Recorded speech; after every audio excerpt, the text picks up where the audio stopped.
وہ کمال حسن حضور ہے کہ گمان نقص جہاں نہیں، وہ کمال حسن حضور ہے کہ گمان نقص جہاں نہیں، یہی پھول خار سے دور ہے، یہی شمع ہے کہ دھواں نہیں، اور تیرے آگے یوں ہے دبے لچے فصحاء عرب کے بڑے بڑے، یا رسول اللہ تیرے آگے یوں ہے دبے لچے فصحاء عرب کے بڑے بڑے، کوئی جانے منہ میں زبان نہیں بلکہ جسم میں جان نہیں، کروں تیرے نام پہ جاں فدا، نہ بس ایک جاں دو جہاں فدا، دو جہاں سے بھی نہیں جی بھرا، کروں کیا کروڑوں جہاں نہیں، اور کروں مدح اہل دول رضا،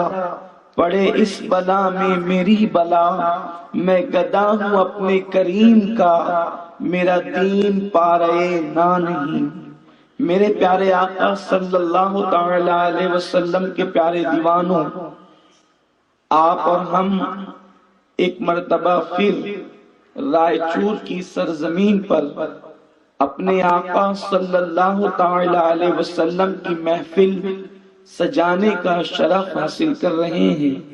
اللہ تبارک و تعالی میری اور آپ سب کی حاضری کو اپنی بارگاہ میں شرف قبولیت عطا فرمائے، آمین۔ میرے پیارے آقا صلی اللہ تعالی علیہ وسلم کے پیارے دیوانوں، اللہ تبارک و تعالی نے انسان کو پورا جسم عطا کیا ہے، اور یہ جسم کائنات اصغر اس کو صوفیاء کرام فرماتے ہیں، یعنی اللہ کی جو بڑی کائنات ہے اگر اس کائنات کو سمیٹ لیا جائے تو یہ کائنات اصغر جسم انسانی کہلاتا ہے۔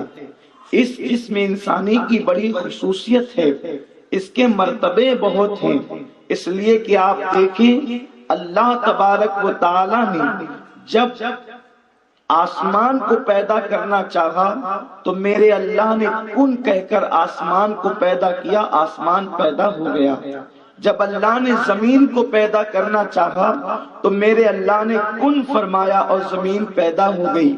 چاند، ستارے، سورج، سیارے، غرض کہ یہ جو زمین ہے اس سے لاکھوں کروڑوں گنا بڑے بڑے سیارے آسمانوں پر اور موجود ہے یا خلا کے اندر موجود ہے۔ میرے پیارے آقا صلی اللہ علیہ وسلم کے پیارے دیوانوں، زمین جو ہے ان سیاروں کے آگے کوئی حیثیت ہی نہیں رکھتی، اتنے بڑے بڑے سیارے اللہ تبارک و تعالی نے پیدا فرمائے ہیں، لیکن ان سب کو میرے اللہ نے کن کہہ کر کے پیدا فرمایا۔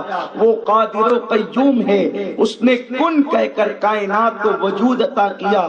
یہ حسن کائنات اس کی شان کن فیکن کا جلوہ ہے، لیکن قربان جائیں اتنے بڑے بڑے سیارے، اتنے بڑے بڑے ستارے، اتنے بڑے بڑے آفتاب و مہتاب جب اللہ نے پیدا کرنا ہوا تو کن فرما کر کے پیدا کیا، لیکن انسان سے اس کی محبت تو دیکھیں، انسان پر اس کا لطف تو دیکھیں، انسان پر اس کا کرم تو دیکھیں۔ جب اللہ نے انسان کو پیدا کرنا چاہا تو کن کہہ کر انسان کو پیدا نہیں کیا، بلکہ اللہ تبارک و تعالی فرماتا ہے میں نے انسان کو اپنے دست قدرت سے پیدا کیا، اپنے قدرت والے ہاتھوں سے پیدا کیا، جیسا کہ اس کی شان ہے۔ میرے پیارے آقا صلی اللہ علیہ وسلم کے پیارے دیوانوں، اور پھر اس انسان کو اشرف المخلوقات کا خطاب عطا فرمایا، لقد کرمنا بنی آدم کا تاج اس کے سر پہ سجایا۔ تو اب انسان کے جسم میں ہاتھ ہیں، پیر ہیں، آنکھیں ہیں، زبان ہے، یہ سارے اعضاء ہیں، اور اللہ نے سب کو ایک ایک ڈیوٹی عطا کی ہے۔ ہاتھ کا کام پکڑنا ہے، کسی کی مدد کرنا ہے، کسی کو ظلم سے بچانا ہے، کسی کا سہارا بننا ہے۔ اسی طرح پیر کی ڈیوٹی ہے کہ چلنا اور چل کر کے انسان کے اس وجود کو کہیں تک پہنچا دینا۔ اسی طرح زبان کی ڈیوٹی ہے بولنا اور چکھنا، اسی طرح ناک کی ڈیوٹی ہے سونگھنا، سانس لینا، اعضائے جسمانی سب کو اللہ نے الگ الگ ڈیوٹی عطا کی ہے، لیکن اس پورے جسم انسانی کے اندر ایک تاجدار ہے جس کو دل کہتے ہیں، پورے جسم انسانی کا بادشاہ ہے جس کو دل کہتے ہیں۔ ہاں ہاں، یہ وہی دل ہے جس کے بارے میں میرے آقا مصطفیٰ کریم رؤوف الرحیم صلی اللہ تعالی علیہ وسلم نے ارشاد فرمایا کہ ایک اگر انسان کا دل سنور جاتا ہے تو پورا انسان سنور جاتا ہے، اور اس کا دل بگڑ جاتا ہے پورا انسان بگڑ جاتا ہے۔ یہ دل ہے، یہ دل کی وسعتوں کا عالم یہ ہے کہ مختصر اتنا کہ دو لفظوں سے بن جاتا ہے دل، مختصر اتنا کہ دو حرفوں سے بن جاتا ہے دل، وسعتیں اتنی کہ کائنات میں سما نہ سکے۔ اس دل کا عالم یہ ہے، اگر یہ سمٹ جائے تو یہ گوشت کا لوتھڑا کہلاتا ہے، اور اگر اس کی وسعتوں کو ناپا جائے تو اللہ اکبر، مومن کے دل کے سامنے عرش بھی بہت بڑا نہیں ہے۔ حضرت سیدنا سید الطائفہ جنید بغدادی فرماتے ہیں کہ میرے دل کے سامنے عرش کی حیثیت ایک نقطے کے برابر کی ہے۔ میرے پیارے آقا علیہ السلام کے پیارے دیوانوں، دل کتنا قیمتی ہے۔ امام اہل سنت اعلیٰ حضرت رضی اللہ تعالیٰ عنہ اپنی کتاب میں لکھتے ہیں، دل کی اہمیت کو واضح کرتے ہیں۔ یہ دل کیا ہے؟ یہ دل وہ دل ہے جسے آپ گوشت کا لوتھڑا سمجھتے ہیں، لیکن اس دل کی شان کیا ہے؟ اللہ اکبر! دل کے اندر اگر گناہ بس جاتے ہیں، دل کے اندر اگر عیاشیاں بس جاتی ہے، دل کے اندر اگر دنیا بس جاتی ہے تو وہ دل کتے کے دل سے بھی غیر گزرا ہو جاتا ہے۔ لیکن جس دل کے اندر خدا کے جلوے بس جائیں، جس دل کے اندر اللہ کے حبیب کی محبت بس جائیں، وہ دل کتنا قیمتی ہوتا ہے۔ امام اہل سنت فرماتے ہیں، حضرت سیدنا بایزید بسطامی رحمت اللہ تعالی علیہ سلطان العارفین بایزید بسطامی کو ان کے ایک مرید نے دیکھا کہ آپ گھٹنے ٹیک کر کے آسمان کی طرف دیکھ رہے ہیں اور آپ کی آنکھوں سے خون کے آنسو نکل رہے ہیں۔ حضرت بایزید بسطامی کا مرید آ کر کے اپنے پیر کو خون کے آنسو روتے ہوئے دیکھ کر کے عرض کرتا ہے، اے بایزید، میں دیکھتا ہوں کہ آپ کی آنکھوں سے خون کے آنسو نکل رہے ہیں۔ میرے پیارے آقا علیہ السلام کے پیارے دیوانوں، ہمیں تو پانی کے آنسو سے بھی رونا نہیں آتا، لیکن جن کے دل زندہ ہو گئے تھے، جن کے دل اپنی ڈیوٹی نبھا رہے تھے، جن کے دل اپنی ڈیوٹیوں کا حق ادا کر رہے تھے، جن کے دل پیدائش کے مقصد کو پورا کر رہے تھے، ان کا حال یہ تھا، وہ روتے تھے تو خون کے آنسوؤں سے روتے تھے۔ اللہ اکبر! حضرت بایزید کے مرید نے کہا کہ میں آپ کو خون کے آنسوؤں سے روتا ہوا دیکھتا ہوں۔ حضرت بایزید بسطامی فرماتے ہیں، بیٹے، میں 2 قدم میں عرش پر گیا تھا۔ اللہ اکبر! دیکھ رہے ہیں اہل دل کی شان کیا ہے، دل والوں کے مرتبے کیا ہیں۔ اللہ اکبر! فرماتے ہیں میں 2 قدم میں عرش پر گیا تھا، اور جب میں 2 قدم میں عرش پر گیا تو میں نے عرش کو دیکھا۔ عرش جو ہے وہ پیاسے بھیڑیے کی طرح بے چین ہے، جیسے جنگل میں پیاس کی وجہ سے بھیڑیا بے قرار رہتا ہے، میں نے عرش کو بے چین اور بے قرار پایا۔ تو میں نے عرش سے پوچھا، او عرش یہ تو بتا تو بے چین اور بے قرار کس کے لیے ہے؟ تو عرش نے مجھے جواب دیا، بایزید، میں اللہ کو ڈھونڈ رہا ہوں، اللہ کو تلاش کر رہا ہوں، میرے اللہ کو میں ڈھونڈ رہا ہوں۔ اس وقت بایزید کہتے ہیں کہ مجھے تو کہا جاتا ہے الرحمن علی العرش استوى، کہ رحمان نے عرش پر استوا کیا جیسا کہ اس کی شان ہے۔ میں پتہ پوچھا تو مجھے پتہ یہ بتایا گیا کہ رحمان نے عرش پہ استوا کیا جیسا کہ اس کی شان ہے، اور میں تجھے اللہ کو ڈھونڈتے ڈھونڈتے یہاں آیا۔ عرش نے ایک سرد آنکھ کھینچی اور کہتا ہے کیا کروں بایزید، جب تم پوچھتے ہو کہ تو کہاں ہے تو کہا جاتا ہے الرحمن علی العرش استوى، رحمان نے عرش پر استوا کیا جیسا کہ اس کی شان ہے، اور جب میں پوچھتا ہوں نا اللہ تو کہاں ہے مولا تو کہاں ہے، میں تجھے کہاں تلاش کروں؟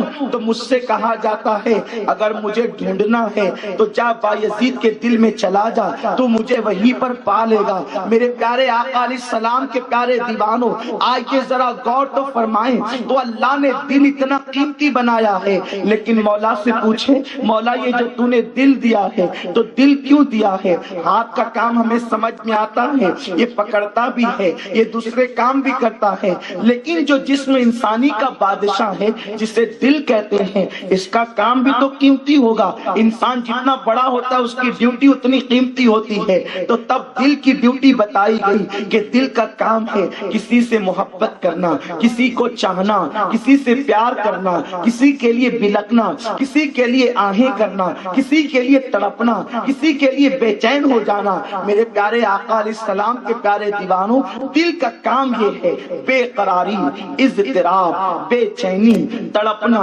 بلکنا، آہیں بھرنا، محبت کرنا، عشق کرنا، پیار کرنا، کسی کے لیے سسکیاں لینا۔ اللہ اکبر۔ اب آپ مجھے بتائیں کہ جب اللہ نے دل کو عشق کے لیے پیدا کیا، دل کو محبت کے لیے پیدا کیا، تو پھر اللہ نے جب دل کو محبت کے لیے پیدا کیا تو ایک محبوب بھی عطا فرمایا، اور وہ حبیب دیا۔ اللہ اکبر، ایسا کہ اس جیسا کوئی نہیں، اس کی مثل مثال نہیں۔ اللہ نے اسے جو ہے اللہ اکبر اپنی قدرت کا شاہکار بنا کر کے بھیجا۔ میرے پیارے آقا علیہ السلام کے پیارے دیوانوں، اس دل کے اندر اگر اس محبوب کی محبت نہ ہوگی تو یہ دل آوارگی کی طرف چلا جائے گا، یہ دل گناہوں کی طرف چلا جائے گا، یہ دل بے حیائیوں کی طرف چلا جائے گا، یہ دل بدکاریوں کی طرف چلا جائے گا۔ اسی لیے میرے اللہ نے ہمارے لیے فرما دیا کہ میں نے اپنے حبیب کی محبت تم سب پہ لازم کر دیا ہے،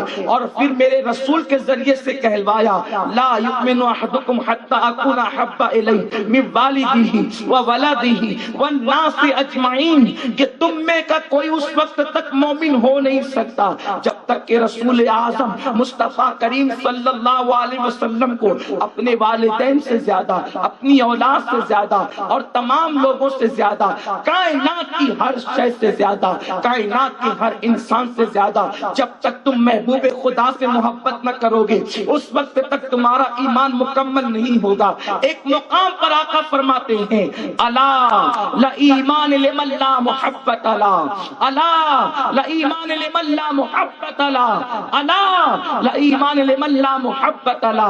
آگاہ ہو جاؤ، محبت کے بغیر ایمان نہیں ہے، آگاہ ہو جاؤ، محبت کے بغیر ایمان نہیں ہے، آگاہ ہو جاؤ، محبت کے بغیر ایمان نہیں ہے۔ میں تم سے پوچھنا چاہتا ہوں اب لوگ ایمان کہاں تلاش کر رہے ہیں، اب لوگ ایمان کہاں ڈھونڈ رہے ہیں؟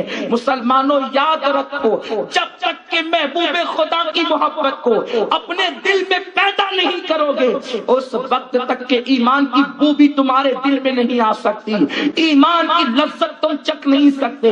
اگر ایمان کی حلاوت چاہتے ہو آؤ محبوب خدا کی طرف، آؤ مصطفیٰ جان رحمت کی طرف، آؤ حبیب کبریا کی طرف، لیکن کوئی دل میں یہ خیال نہ لائے کہ ہم حضور کی محبت کو قوم پر یوں ہی تھوپ رہے ہیں، ہم حضور کی محبت کو لوگوں پر یوں ہی ڈال رہے ہیں کہ چلو آقا کریم صلی اللہ علیہ وسلم سے محبت کرو، حضور سے پیار کرو، اس لیے کہ دنیا کے اندر بہت سے قائدین ہیں جن کی محبت تھوپی جاتی ہے، دنیا کے اندر بہت سے انسان ہیں جن کی محبت تھوپی جاتی ہے، لیکن اللہ کے نبی کو یوں نہ سمجھنا کہ ان کی محبت علماء، صلحاء، اولیاء اور صحابہ امت پر تھوپ رہے ہیں۔ خدا کی عزت و جلال کی قسم، علماء اور مشائخ کی موجودگی میں، دانشوروں کی موجودگی میں بڑی ذمہ داری کے ساتھ عرض کروں گا، میرے اللہ نے میرے رسول کو ایسا بنایا ہی ہے کہ ان کی محبت تھوپنے کی ضرورت نہیں۔ جس نے دیکھا ہے محبت کرنے پر مجبور ہو گیا ہے، دیکھا ہے پیار کرنے پر مجبور ہو گیا ہے۔ ان کی صورت بے مثال ہے، ان کی سیرت بے مثال ہے۔ اگر بات یہی آئی ہے تو میں سیرت کے حوالے سے اپنی بات کو دلیل کے ذریعے سے مضبوط کر دوں تاکہ پتہ چلے جو دیکھتا ہے دیکھتا ہی رہ جاتا ہے، جو تکتا ہے تکتا ہی رہ جاتا ہے۔ اللہ اکبر، آج یہ بات سیرت کی آئی ہے اور میری مقدس مائیں اور بہنیں بھی موجود ہیں، تو آج ہم حضور سید عالم صلی اللہ علیہ وسلم وسلم کے پہلے نکاح کو پیش کریں گے. آج سیرت النبی کا وہ باب آپ کے سامنے پیش کروں جو بہت کم ہماری محفلوں میں ہم کبھی ذکر کر پاتے ہیں. وہ حضور سید عالم کا پہلا نکاح ہے. میرے پیارے آقا علیہ السلام کے پیارے دیوانوں، مستشرقین یورپ نے حضور علیہ السلام کے پہلے نکاح پر بہت سے اعتراضات کیے ہیں، اور آج بھی کتابوں میں لکھا جاتا ہے کہ حضور علیہ السلام نے خدیجہ کو نکاح کی دعوت دی اس لیے کہ وہ مالدار تھی معاذ اللہ. لیکن میں آپ کو بتا دینا چاہتا ہوں، جنہوں نے سیرت النبی نہیں پڑھی وہ جہالت کی بنیاد پر یہ کہہ سکتے ہیں، لیکن جنہوں نے سیرت النبی کے ابواب کھنگالے ہیں، جنہوں نے کتابیں کھنگالی ہیں اور جو سیرت کی تہ تک کے ڈوبے ہیں، وہ یقیناً اس گوہر کو نکالنے میں کامیاب ہے کہ میرے رسول نے خدیجہ کو نکاح کا پیغام نہیں دیا تھا بلکہ جناب خدیجہ نے پیغام دیا تھا. آج یہ چونکہ میں نے دعویٰ کیا ہے حضور تھے ہی ایسے جو دیکھے محبت کرنے پہ مجبور ہو جائے. یہ بات کو میں دلیل کے طور پہ عرض کروں گا اللہ کی مدد سے.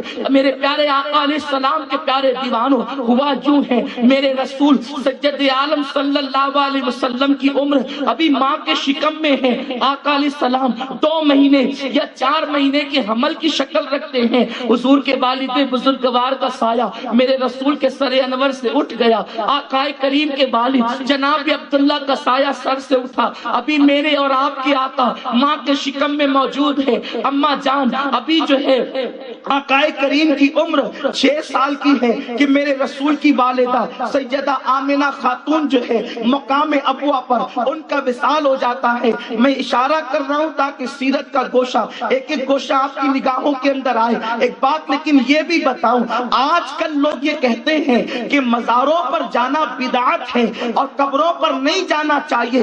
میں ان کو بتا دینا چاہتا ہوں کہ جہالت کی بنیاد پر زبان اٹھا کر نہیں لگانی چاہیے. پہلے سیرت پڑھیں، قرآن اور حدیث پڑھیں، اس کے بعد آپ بات کریں. اصل میں مسئلہ یہ ہے کہ ڈاکٹر کو یہ حق دیا جاتا ہے کہ وہ اپنی فیلڈ کی بات کرے. مولوی ڈاکٹر کی فیلڈ کی بات نہیں کر سکتا، انجینئر دواخانہ کھول کر نہیں بیٹھ سکتا. اسی طریقے سے کسی چمار کو ڈاکٹر کا آلہ نہیں دے دیا جاتا. کیوں؟ اگر وہ چمار ڈاکٹر کا آلہ لے لے لوگ کہیں گے تو اپنی اوقات سمجھ، کیونکہ تو چمار ہے، تو کلینک نہیں سنبھال سکتا. اگر تو کلینک لے کر کے بیٹھے گا تو لوگ مر جائیں گے، تو لوگوں کو تباہ کر دے گا. چمار کا کام جوتے سینا ہے، ڈاکٹر کی کلینک سنبھالنا نہیں ہے. لیکن مجھے افسوس اس بات پر ہوتا ہے ڈاکٹر کے علم کے حوالے سے صرف ڈاکٹر گفتگو کر سکتا ہے، ڈاکٹر کی فیلڈ کے حوالے سے صرف ڈاکٹر باتیں کر سکتا ہے. لیکن لوگوں نے دین کو اتنا آسان سمجھ لیا، دین کو اتنا ہلکا سمجھ لیا. پان دکان والا بھی دین پر جو ہے اب اپنی تفسیریں کر رہا ہے. اللہ اکبر. جن کو استنجا کی سنتیں نہیں معلوم وہ حدیث پر تفسیریں کر رہے ہیں. کتنا افسوس ہے کہ انسان اپنی فیلڈ سے ہٹ کر کے بات کرے تو لوگ لگام دیتے ہیں یہ تیری فیلڈ نہیں، تو بات کیوں کرتا ہے؟ تو پھر لوگ قرآن اور حدیث کے معاملے میں آخر جاہلوں کو لگام کیوں نہیں دیتے کہ یہ تیری فیلڈ نہیں، تو کیوں بات کر رہا ہے؟ اس کا حق تو انہی لوگوں کو ہے جنہوں نے رات و دن جاگ جاگ کر کے قرآن کے علوم سیکھے ہیں، حدیث کے علوم سیکھے ہیں. کوئی علم والا جس نے واقعی قرآن پڑھا ہو اور قرآن میں یہ آیت پڑھی ہو اِنَّا رحمت اللہ قریب من المحسنین، بے شک اللہ کی رحمت اس کے ولیوں کے قریب ہے، کبھی بھی بازار پہ جانے کا منکر نہیں ہو سکتا. جس نے حدیث پڑھی ہے وہ حدیث پڑھنے والا کبھی بھی ولی کے مزار پہ جانے کا منکر نہیں ہو سکتا. بات اتنی ہے اب تقریروں کے لیے جہلا کو بلایا جاتا ہے جنہوں نے قرآن و حدیث کی بو بھی نہیں سنگی، اس لیے امت میں فتنے پیدا ہو رہے ہیں. آج یہ میں تمہیں بتاؤں مزار پر جانا بدعت نہیں ہے. میرے آقا علیہ السلام کا زندگی کا پہلا سفر اگر ہوا ہے تو وہ ایک ولی کی مزار کی حاضری کے لیے کہ سیدہ آمنہ خاتون میرے نبی کی امی جان حضرت اللہ کے رسول سے کہتی ہے، مصطفیٰ کریم سے کہتی ہے، بیٹے محمد تمہارے والد اس وقت دنیا سے کوچ کر گئے جب ابھی تمہاری عمر میرے شکم میں ہی تھی، ابھی تم پیدا بھی نہیں ہوئے تھے، چند ماہ کے تم حمل کی شکل میں تھے تب تمہارے والد دنیا سے کوچ کر گئے. تم نے اپنے ابا کی زیارت نہیں کی. بیٹے محمد چلو میں مدینے میں تمہارے والد کی قبر کی زیارت تمہیں کرا کر کے لاؤں. چلا حضور نے 6 سال کی عمر سے پہلے اپنے پیروں پر کوئی سفر نہیں کیا تھا. آقا کا زندگی کا سب سے پر سیدہ آمنہ کے ساتھ ہے، اور وہ بھی مزار کی حاضری کے لیے، اور ایک ولی کی مزار کی حاضری کے لیے۔ حضرت عبداللہ نبی نہیں ہے، حضرت عبداللہ ولی ہے، میرے آقا کے والد ہے۔ حضور 6 سال کی عمر میں جا کر اپنے غلاموں کو زین دے رہے ہیں، میرے غلاموں ایک ولی کے مزار پر جانا مجھ مصطفیٰ کی سنت ہے۔ نعرہ رسالت، مسلک اعلیٰ حضرت۔ سیرت پڑھو، آقا کی زندگی پڑھو، جہالت کی طرف نہ جاؤ، علم کی طرف آؤ۔ اور جب سیدہ آمنہ خاتون نے میرے آقا کو 6 سال کی عمر میں حضرت عبداللہ کے مزار پر لے گئی تو شوہر کا اتنا صدمہ ہوا کہ آپ پر بخار آ گیا، بیماری آ گئی، اور آپ جب لوٹنے لگی مدینہ منورہ سے تو اس وقت مقام ابوا پر حضرت سیدہ آمنہ خاتون بیمار ہوئی۔ میرے رسول 6 سال کی عمر میں اپنی ماں کے سرہانے بیٹھے ہیں، ماں کبھی اپنے بیٹے کو دیکھتی ہے اور کبھی بیٹا 6 سال کا اپنی ماں کو دیکھتا ہے۔ وہ معصوم پیغمبر 6 سال کی عمر میں ماں کو دیکھتے ہیں۔ حضرت آمنہ خاتون کی زندگی کا آخری فعل یہ ہے کہ حضرت آمنہ نے حضور سید عالم کے چہرے کو دیکھ کر کے یہ اشعار کہے تھے کہ میرا بیٹا معمولی نہیں ہے، میرے بیٹے کی شان یہ ہوگی کہ دنیا کے مشرق و مغرب میں اس کی عظمت کے ڈنکے بجیں گے۔ یہ 6 سال محمد عربی کو دیکھ کر، 6 سال کے ننھے سے پیغمبر کو دیکھ کر میرے نبی کی امی جان جناب آمنہ خاتون یہ شعر پڑھ رہی تھی، اور یہ شعر پڑھتے پڑھتے حضرت آمنہ نے آنکھیں بند کر لی۔ جب آنکھیں بند کر لی، میرے رسول نے پہلی مرتبہ جو ہے وہ کوئی کسی کی کو دنیا سے رخصت ہوتے ہوئے دیکھا تھا۔ 6 سال کی معصوم زندگی ہے، ننھی سی عمر ہے، میرے سرکار اپنی ماں کے سینے سے لگ کر پھوٹ پھوٹ کر رونے لگے۔ امی مجھ سے باتیں کرو، امی تھوڑی دیر پہلے جو کہہ رہی تھی کہو۔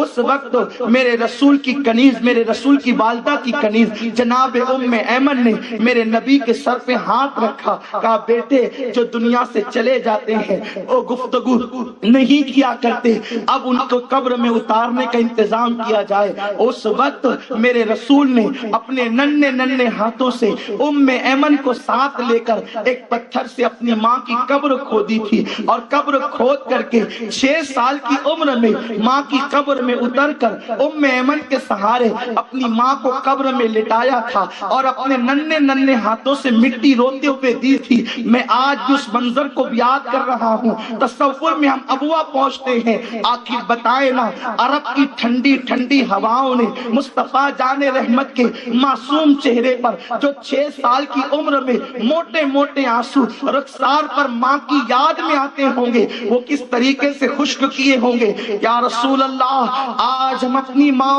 کو امی امی کہہ کر صرف اس لیے پکارتے، اس نیت سے کہ آپ کی والدہ محترمہ کا کفارہ ہم ادا کر سکیں۔ حضور جب عرب کے ننھے ننھے بچے آپ کے سامنے اپنی ماں کو پکارتے ہوں گے تو آقا آپ کے دل پر کیا گزرتی ہوگی۔ حضور آپ خاموشی میں اپنے ہاتھوں سے کس طریقے سے آنسو خشک کرتے ہوں گے ہم سمجھ سکتے ہیں، قربان جائیں۔ لیکن یہاں ایک بات اور عرض کروں سیرت کا اگلا پہلو پیش کرنے سے پہلے کہ اللہ اکبر، آج لوگ کہتے ہیں فرقہ بندیاں نہ کرو، اتحاد کی بات کرو۔ میں صرف ایک بات کہہ کر کے گزر جاؤں گا اور آپ کی ایمان پہ چھوڑ دوں گا، اس لیے کہ خطابت کے جوہر دکھانا میرا کام نہیں، میں کوئی خطیب نہیں، میں بارگاہ غوثیت کا ایک ادنا سا غلام اور سگے بے ہنر ہوں۔ سبحان اللہ، اتنی عرض کرنا چاہتا ہوں، تمہارے ایمان پر چھوڑ دینا چاہتا ہوں۔ مسلمانوں، دنیا میں قبریں بہت ہیں،